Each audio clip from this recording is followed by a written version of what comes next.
Good afternoon, find of the day. I just thought I'd do a little story or two from how I got started and all this. And to do that, I thought I'd show you my box of notepads. There'll be bird watchers out there with probably 3 times, 4 times, maybe even many more times than that, notepads. But mine starts with this one little one. And this little pad here, I think, is my first. And could have done my homework, couldn't I? Look. So this is the first book from the 21st of May 1980. Lovely columns. Name of the bird, nest, if you had eggs, male or female. Turning over. Didn't use the other side of the page, look, brilliant. 18th of May, 22nd of May, 24th of May, not sure of the date, look, but there it is, chiff chaff, scribbled over wood warbler, linnet, reed warbler, I doubt that as well, but anyway. And then 21st of June, red start, question mark, red start 2 words, not 1 as it is, sparrowhawk 2 words, crossed out, not 1 as it is. Down, corn bunting, reed warbler, grasshopper warbler. I actually know that grasshopper warbler is real because I found them with my good friend at Dinton Pastures. But up to this point, I hadn't actually started using place names. But come a few weeks later, and a little holiday up in Devon where we saw dipper, stone chat. Not sure why buzzard isn't in there, but later on you can see red start is scribbled out, and over on my notes, my writing's not actually bad considering. Watching my first green woodpecker, looked up and the bird landed on a branch about 100 to 200 feet away, added in from the top. Starts a strange finch-sized bird, sand colour all over, starts erect like a flycatcher, perched on a branch. Light sand yellow all over, with ginger red undertail bobbing longish. In an area of clear woodland surrounded by mixed forests, rhododendrons and small bushes, dusty ground. This is heathland, and I can tell you now, this proved to be my first red start, but was a little bit beyond my capabilities at that time. There are the buzzards, whinchats, oyster catcher, question mark. I questioned myself a lot in those days. Rock pipit on the 18th. Look how I've used the date column on the left there. Nice neat lines. I've repeated it. I mean, talk about time on your hands. 24th of April. How many times? Written halfway down the page. Lakes, trees, fields. Halfway down the page. Too much time in my hand. More time spent looking at the birds. And it appears it wasn't until the 2nd of September that I started writing the name of the place. There we have Bearwood College, Schoolfield, Yellow Wettill, Schoolfield, Linnet, Schoolfield.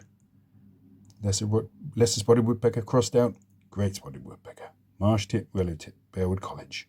Did actually get both there in the end. And then moving away from that style altogether, I started doing the number of the species list throughout the year, and then added little gull, brent goose, shorted owlet, Twyford gravel pits. I remember that. Our first bearded tit of Thiel gravel pits, a fantastic male. Lesser spotted woodpecker, scaup, goose-handed, red-breasted merganser, firecrest, ruff, avocet, baird sandpiper, and I know that was at Staines. And I don't remember the learning curve I went through to get to these conclusions, but I can tell you that on the 6th of December 1980, the bird that probably inspired me to go headlong into bird watching for the rest of my life, I don't know if that is really the first time I saw it, but great grey shrike was probably the make or break species for me. And that was at Dinton Pastures, which is my patch to this very day. And so this was my first notepad, and I'm sure I got bored with writing lines and the same date for every species. Here we go again, 24th of April 81. Write the date all the way down the page. Not very efficient.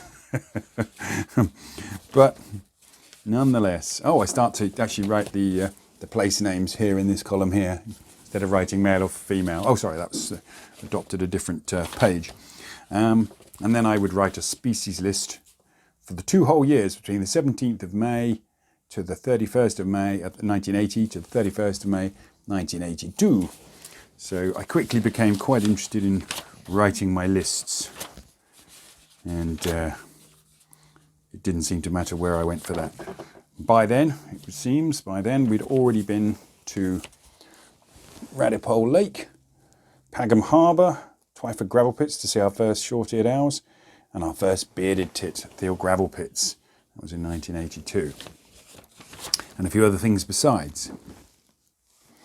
Now, jumping forward to 82, when I really feel I became fully fledged, I developed all these lovely key codes and ways in which I would mark up my notepads on an ongoing basis.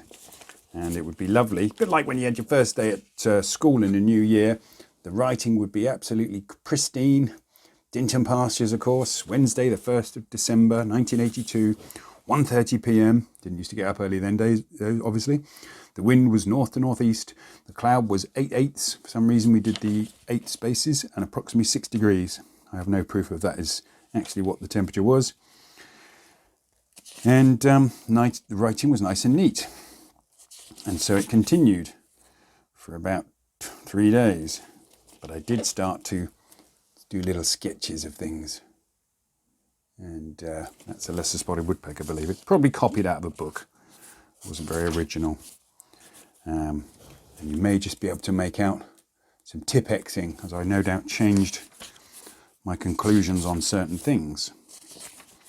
But I don't want to make this a long story about all my notepads. I mean, there you go. It's a definite copied picture of a grey partridge, a very rare bird around our areas now. In fact, you are not going to see a grey partridge. Maybe not our first trip to Pagham Harbour, but nonetheless, there it is. Bird of the day then. Oh, look, I've drawn a little head at the top. Red-breasted merganser, goosander, scorp, firecrest on the next page. Now the new sketch. And, Staines Reservoir. When Staines was drained.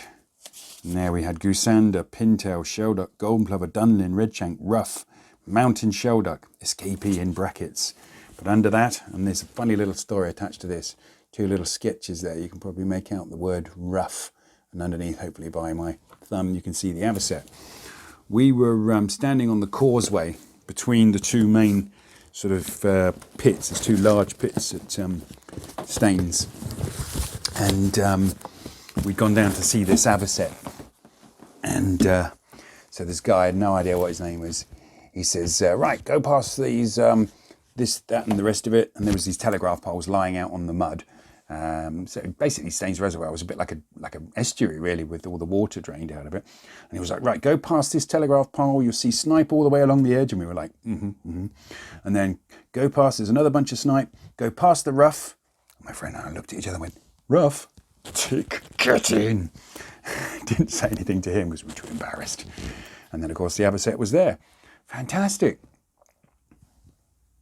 And we just giggled like children in the car on the way home. It's like, we didn't even tell him we ticked the ruff at the same time.